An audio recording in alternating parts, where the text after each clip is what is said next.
Good morning, all. This is RESHMA. I'm working as assistant professor in EC department. Today, I'm going to discuss about signals and systems. Before going to discuss, we discuss the general introduction. What is signal? What is system? Coming to the signal actually it is defined as a function of one or more variables. This one or more variables convey the information on the nature of a physical phenomenon.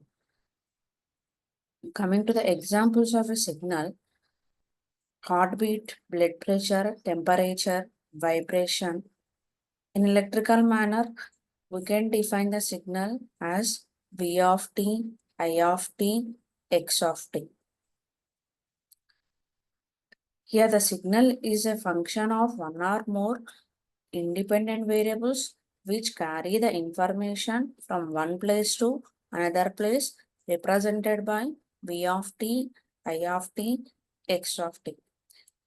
Here the signal can be classified as two types: one-dimensional signal, multi-dimensional signal. Coming to the one-dimensional signal, here the signal is a function of a single variable. It depends on a single variable.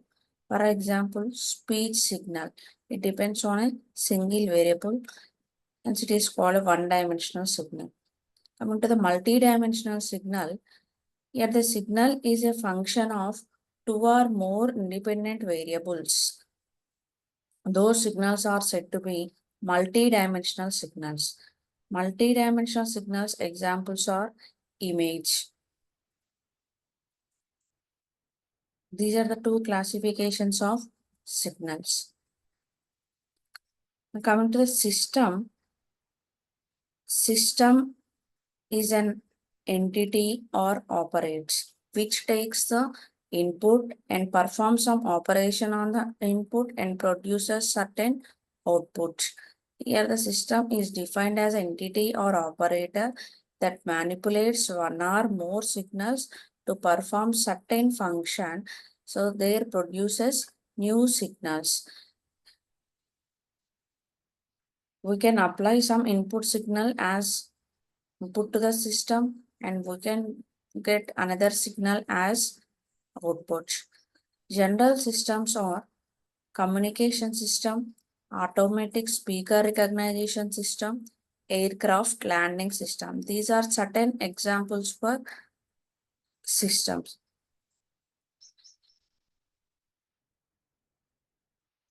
The signal main classification is two types. One is continuous time system signal and another one is discrete time signal.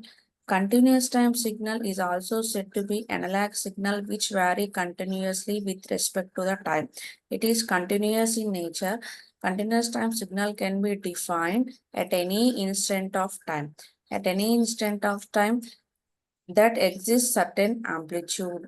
There exists certain amplitude that holds certain amplitude as shown in figure. Here x of t is a continuous time signal which is continuous in nature. At every instant of time, we can define the amplitude for continuous time signal.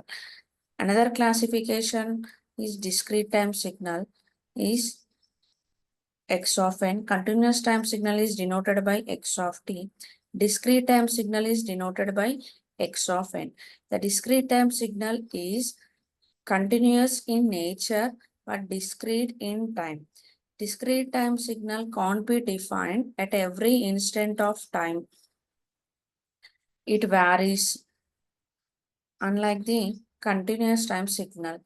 Continuous time signal can be defined at every instant of time, but discrete time signal is defined only at certain instants of time. We can't define the amplitude of a discrete time signal at every instant of time, and the discrete time signal is denoted by x of n with respect to n. Continuous time signal is denoted by x of t with respect to t.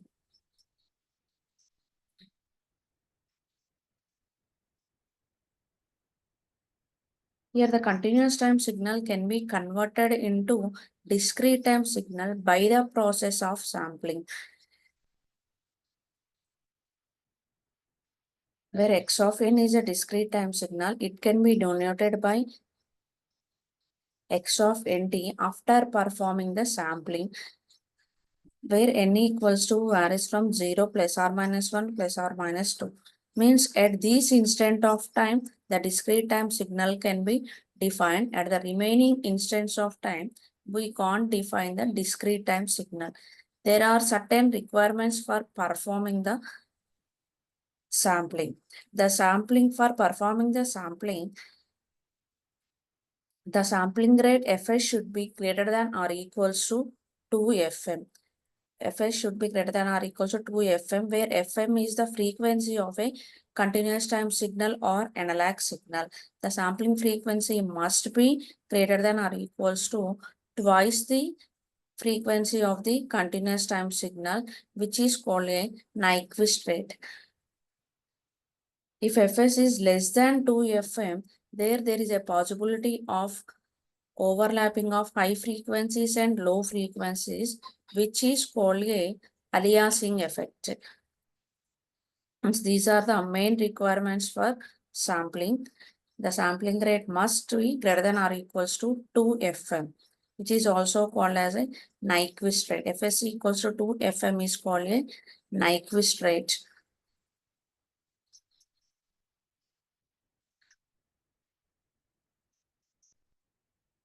Coming to the classifications of signals, another classification of signal is apart from continuous time signal and discrete time signal, there is another classification is even and odd signals. A signal is said to be even signal when it satisfies the condition x of minus t equals to x of t.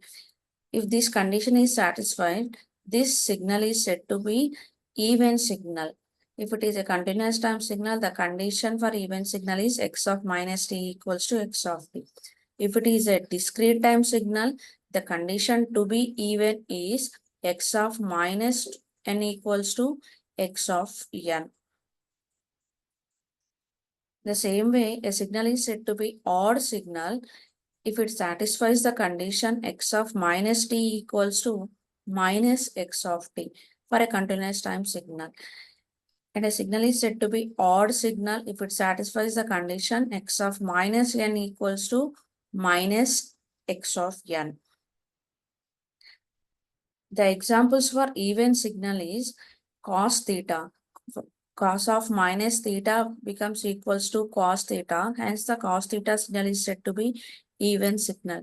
The example for odd signal is sin theta. Sin of minus theta is equals to minus sin theta. Hence, a signal is said to be odd signal. We can express any signal x of t or x of n as a sum of the even component and also odd component. Why? Because every signal consists some even part and odd part. Hence, we can write as x of t equals to xc of t plus x naught of t. This is for even signal. If it is the odd signal, x of minus t equals to xc of t plus x naught of minus t, where x naught of minus t for odd signal it becomes minus x naught of t. Hence we are writing as x of minus t equals to xc of t minus x naught of t. We can add these two x of t plus x naught minus t, which gives the xc of t plus x naught of t plus xc of t minus x naught of t. Here we can cancel the odd terms x naught of t. So there we will get x of t plus x of minus t equals to 2 into xc of t. Hence the even part can be given by half of the x of t plus x of minus t. In the same way, we can subtract both equations x of t and x of minus t, which gives xc of t plus x naught of t minus xc of t plus x naught of t. Here the even parts get cancelled and x of t plus x of minus t becomes equal to 2 into x naught of t. So x naught of t is equal to 1 by 2 into x of t plus x of minus t. Means in every signal, the even portion is equal to half of the x of t plus x of minus t. Odd portion is equal to half of x of t minus x of minus t.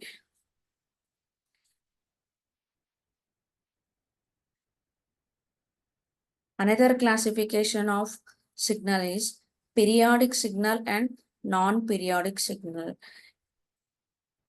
Periodic signal means after certain instant of time, the same signal gets repeated. It is periodic in nature. A signal is said to be continuous time signal. For a continuous time signal, it is said to be periodic signal when it satisfies the condition x of t equals to x of t plus t. There the signal x of t is said to be periodic signal. Here capital T is called a fundamental period.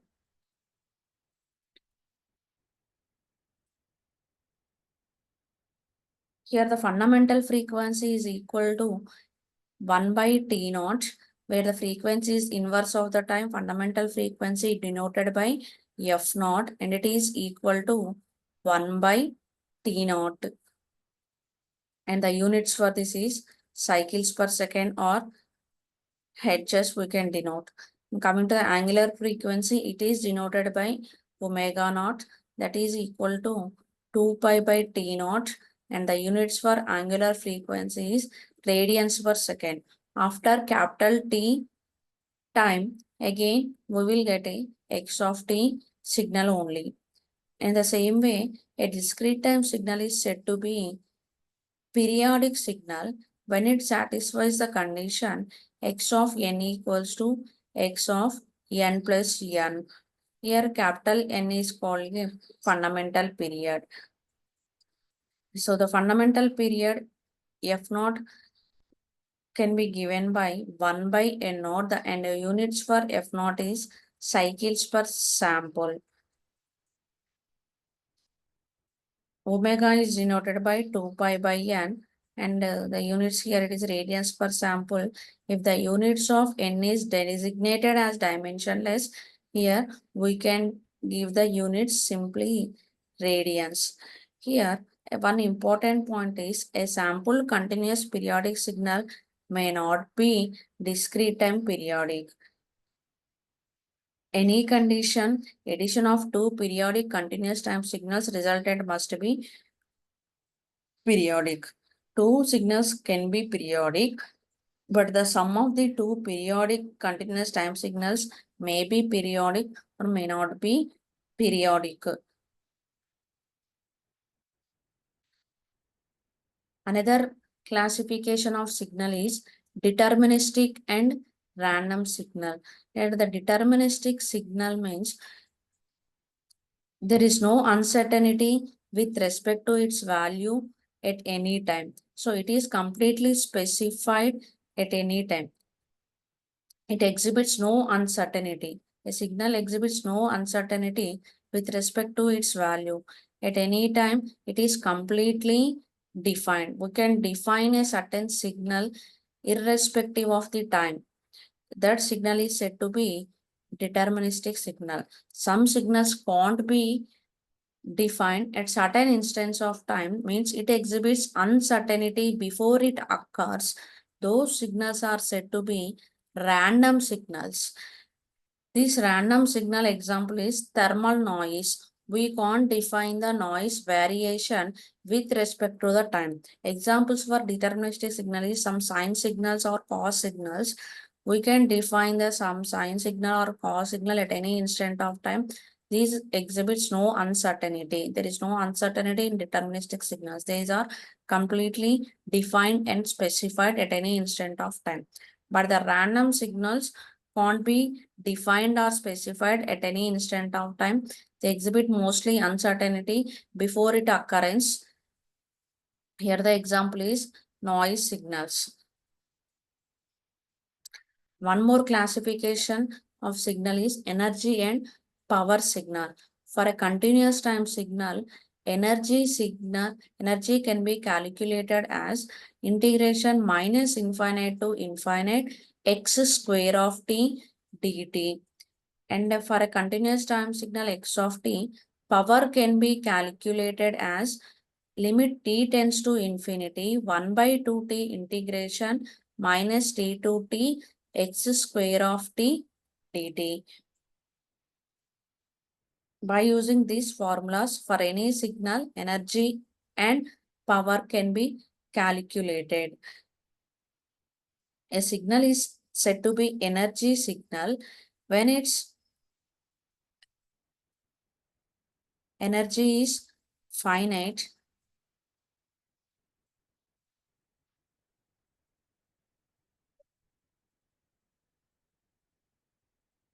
For a discrete time signal x of n, the energy can be calculated as E equals to summation n equals to minus infinite to infinite x square of n. For that same discrete time signal, power can be calculated as limit n tends to infinity 1 by 2n plus 1 summation n equals to minus n to n x square of n. For energy signal, energy should be finite, and for a power signal, power should be finite. So here the energy must exist between 0 to infinity, power must exist between 0 to infinity. For energy signal, energy is finite. For a power signal, here the power is finite.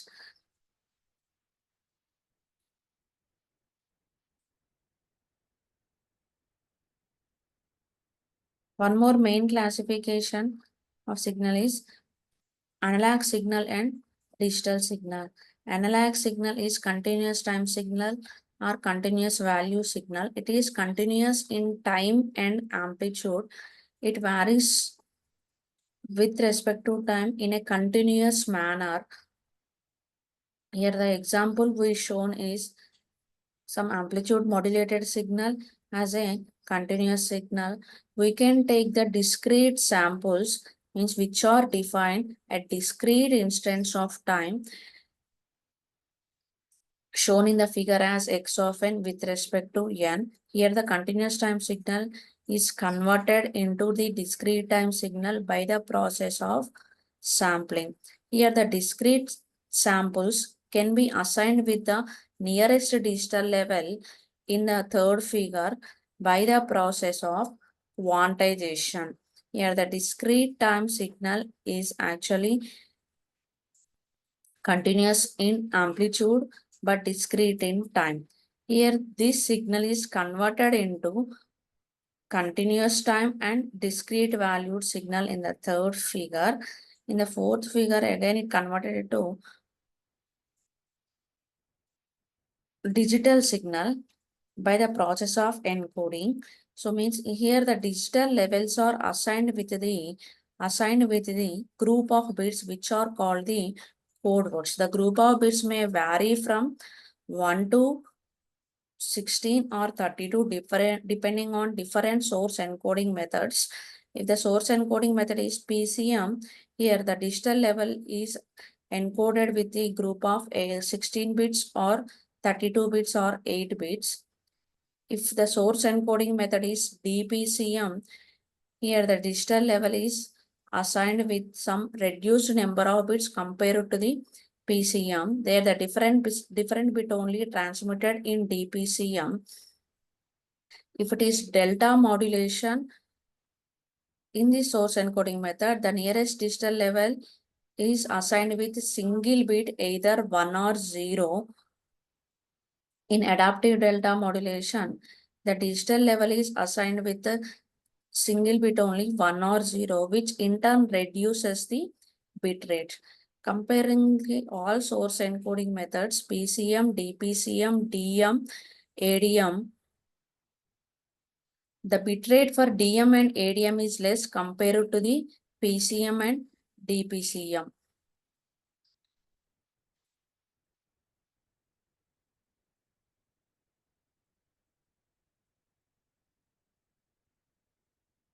we can perform some operations on signals.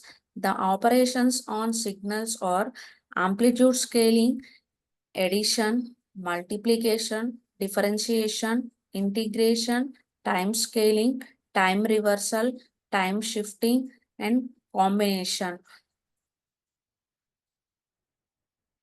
These operations can be performed on both continuous time signal and discrete time signal.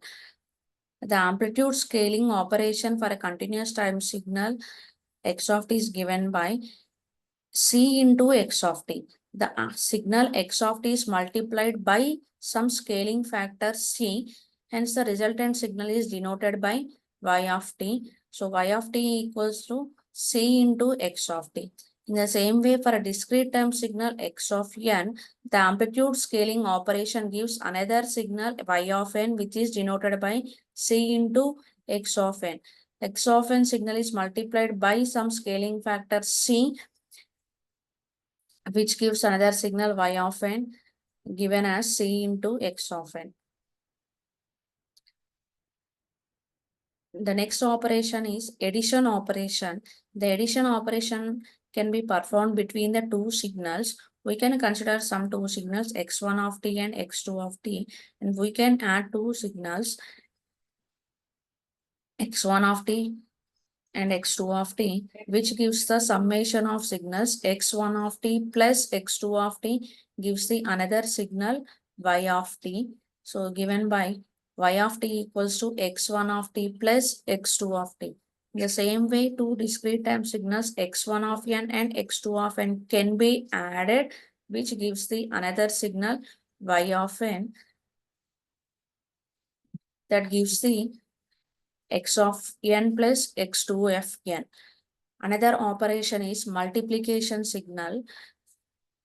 Can perform the multiplication operation between the two signals x1 of t and x2 of t, which gives the other signal y of t, given as x1 of t into x2 of t. In the same way, two discrete time signals can be multiplied, produces another signal y of n, given as x1 of n into x2 of n. Here x1 of t and x2 of t can be added or multiplied with respect to the amplitudes, and x1 of n and x2 of n can be added or multiplied with respect to the samples. For example, x1 of n equals to some 1, 2, 3, 4 and x2 of n equals to some 1, 2, 3, 4 or 2, 3, 4, 5. So y of n gives x of 1 plus x2 of n. Here the first 2 points can be added and the same next 2 points can be added. Means in 1, 2, 3, 4 and 2, 3, 4, 5, 1 plus 2 gives the first sample and 2 plus 3 gives the another sample and 3 plus 4 gives the next sample and last 4 plus 5 gives the last sample. So these are the addition operation where they can be multiplied, and that is the multiplication operation. And next operation it is differentiation operation. Differentiation operation can be performed on a continuous time signal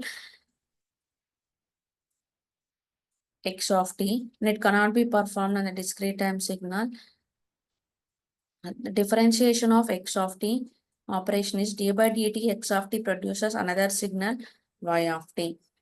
Another operation is integration operation. So integration operation can also be performed in a continuous time signal x of t. Integration minus infinite to t x of tau d tau produces another signal y of t.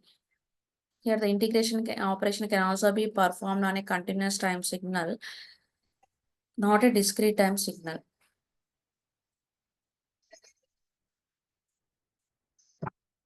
And the next operation it is time scaling operation. Time scaling operation, there is a difference between the amplitude scaling operation and time scaling operation. Here the signal can be multiplied by factor some c. Signal amplitude can be multiplied by some factor c. And here the time can be multiplied by the factor some a. Y of t equals to x of at. Here A can be greater than 1, which produces a compressed signal. A can be less than 1, which produces a expanded signal. In the same way, time scaling operation can be performed for discrete time signal, and it is given by y of n equals to x of kn. K can be greater than 0 and it is integer only.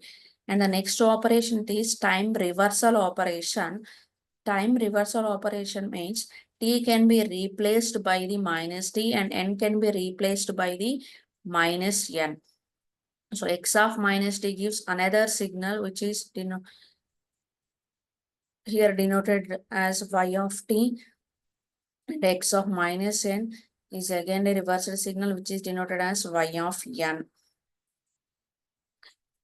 Means if the signal exists on the right half, it becomes the left hand sided signal, and if the signal is a left hand sided signal, it becomes the right hand sided signal by the process of time reversal or reflection. And the next operation, it is time shifting operation. Time shifting operation means for every signal is shifted by some time period, that may be either right shift or left shift. If we consider the time period as T naught, if T naught is greater than 0, it becomes the right shift. If T naught is less than 0, it becomes the left shift. For example, y of t equals to x of t minus 2. So means if x of t is defined from 0th point, x of t minus 2 is defined from second point. In the same way, the time shifting operation can be performed for discrete time signal also. And here it is given as y of n equals to x of n minus n naught. Here the n naught is greater than 0. It is a right shift signal. If n naught is less than 0, it is a left shift signal. And there is certain combination operation on the signal. That combination operation is x of at minus t naught, which gives the signal y of t. The same combination operation can be performed for discrete time signal also. Here it is given by x of kn minus n naught, which gives the another signal y of n.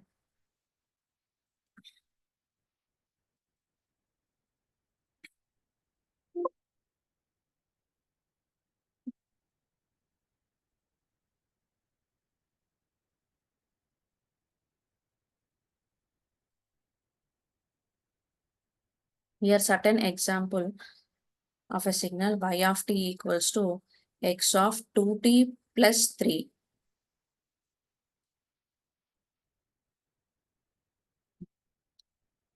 So we are taking the signal x of t, which varies from minus 1 to 1. So here x of 2t plus 3 first gives x of t plus 3, and next again it is multiplied by 2 in the method A.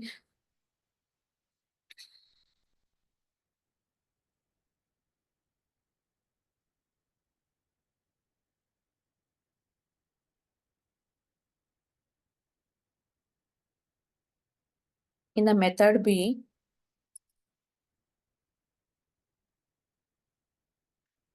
x of t signal, first it gives the x of 2t signal, and next it gives the x of t plus 3 signal.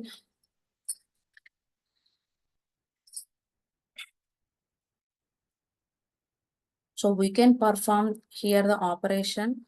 We can perform here the operation in two ways. Okay, in method A,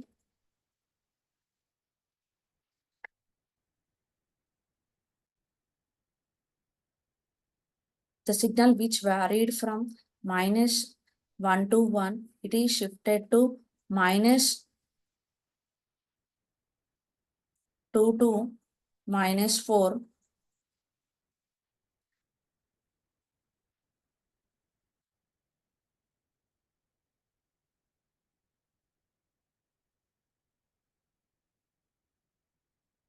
So here the operation, and again the scaling operation can be performed here.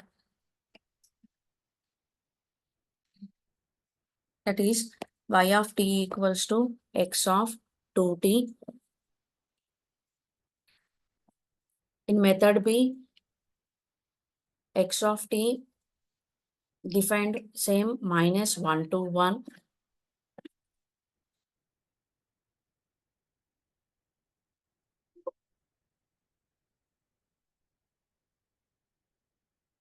So here the scaling operation will be performed, hence the amplitudes reduces to, here the time reduces to minus 1 by 2 to 1 by 2, and again t plus the operation can be performed. That here the variation is from 3.5 to minus 2.5.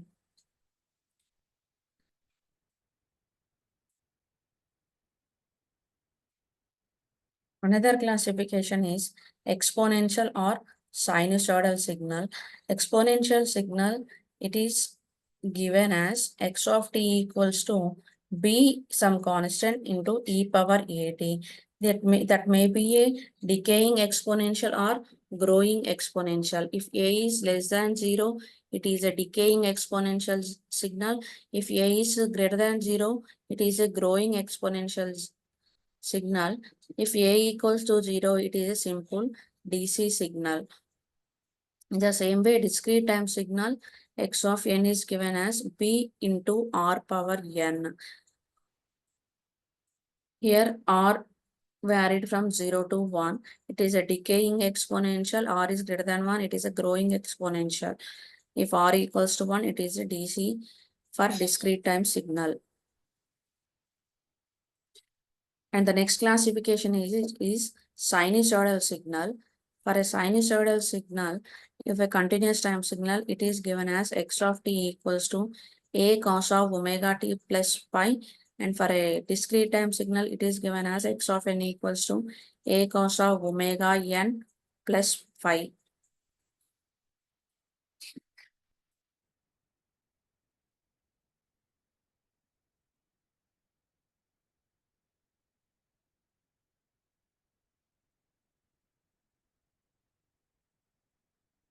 Another signal is a step signal, or we can say it as a step function.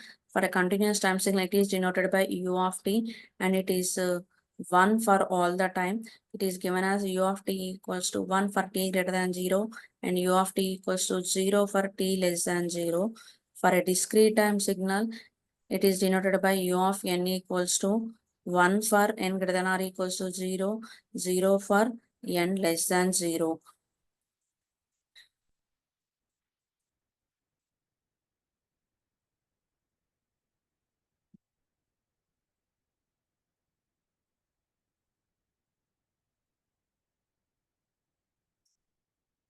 The next classification is unit impulse function. Unit impulse function, it is denoted by del of t and given as 0 for t not equals to 0, and it exists at only 0 and it is equal to 1. So del of t equals to integration minus infinite to infinite del of t dt equals to integration 0 to 0. We can take a t equals to 0, del of t dt becomes equal to 1. And a discrete time signal, unit impulse, it is given as del of n equals to 1 for n equals to 0, and it is 0 for n not equals to 0. And a unit ramp function, it is denoted by r of t. R of t equals to t for t greater than or equals to 0, and it is 0 for t less than 0. The expression for ramp signal is t into u of t. And if we perform the derivation, u of t equals to d by dt r of t. So we will get here d by dt t that equals to 1. And r of n is given by n for n greater than or equals to 0 and 0 for n less than 0.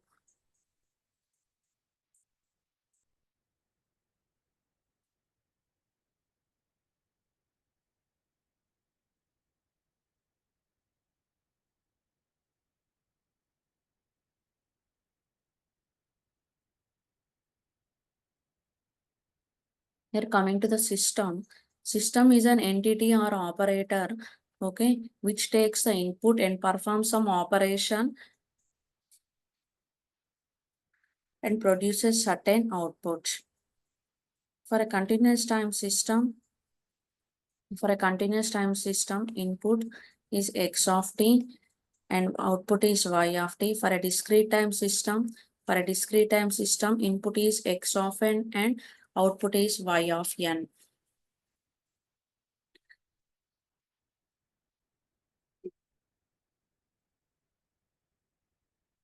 Here H represents the system. So x of t produces y of t by certain operation. Here the first property we can define about the system is stability. This can be also called as a Bibo stability. Bibo stability means bounded input, bounded output. Means for every bounded input here the system produces a bounded output. The output must be finite. The output must be less than infinity. Here the condition can be given by mod x of t less than or equals to mx less than infinity. This implies mod y of t less than or equals to my less than infinity. Means for every bounded input, it produces a bounded output. This is for a continuous time signal. And for a discrete time signal, mod x of n less than or equals to mx dash less than infinity, which implies the mod y of n less than or equals to my dash less than infinite.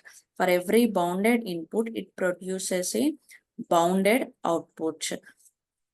If the output is not finite, there the system is said to be unstable system. If it produces a bounded output, there the system is said to be stable system.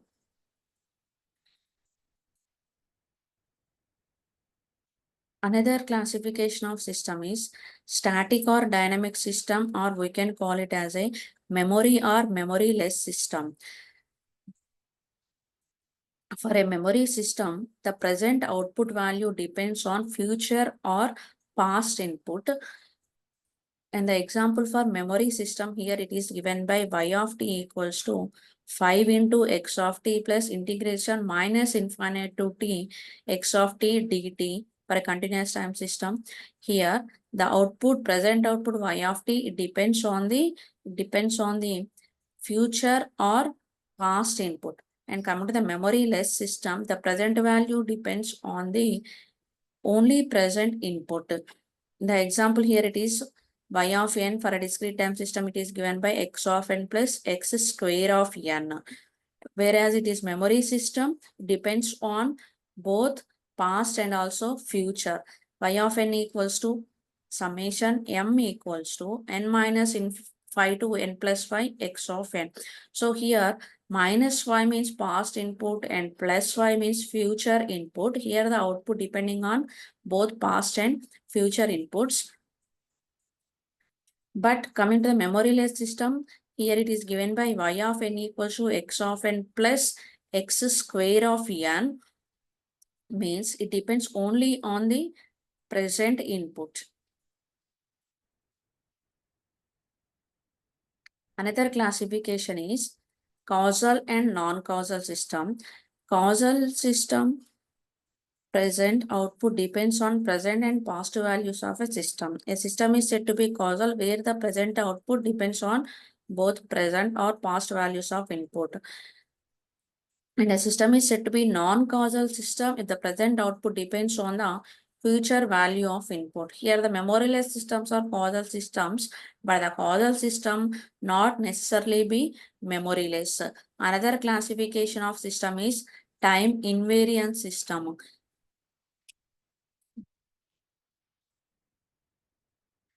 The condition for time invariant system is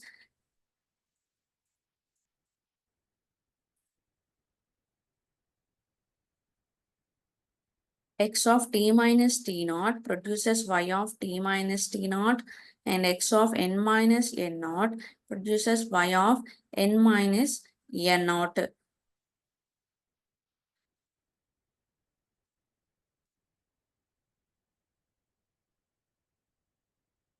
And another property is linearity. Here, if x1 of t gives a signal y1 of t, x2 of t gives a signal y2 of t, then a x1 of t plus b x2 of t gives y y1 of t plus b y2 of t. Here, a system is said to be linear system when it satisfies two conditions. Those are superposition principle and also homogeneity principle. Means here the output for individual inputs should be equal to sum of the individual outputs due to individual inputs. Then in that case also system is said to be linear system. Otherwise the system is said to be non-linear system.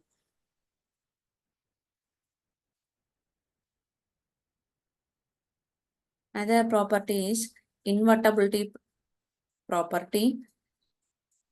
In for a system, input is x of t, which produces a output y of t.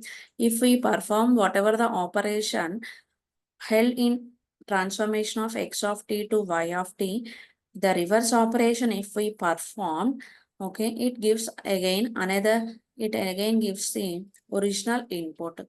So that is x of t gives y of t by the process of h, and if we perform the inverse operation h inverse, it gives again the original input, that is x of t.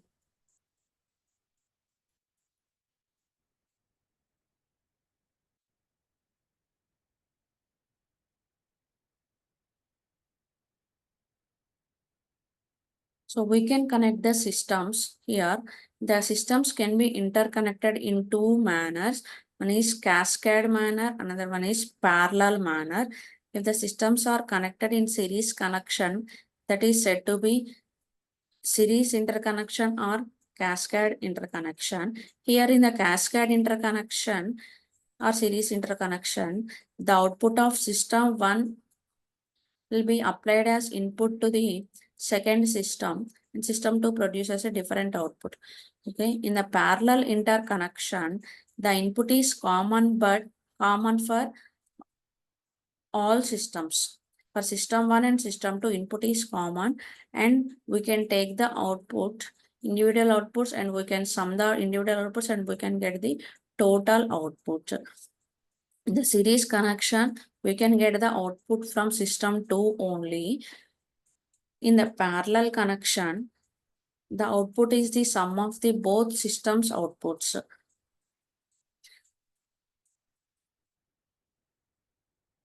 Another interconnection is feedback interconnection. Here we will apply some input to system 1, and the system 1 output again we are taking feedback, and again we are applying as a feedback signal to the system 1, and which in turn produces certain output. This connection is said to be feedback interconnection.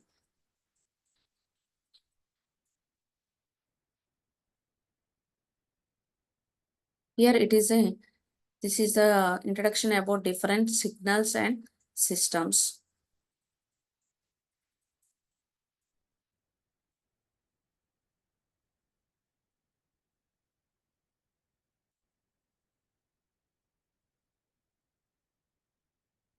Thank you.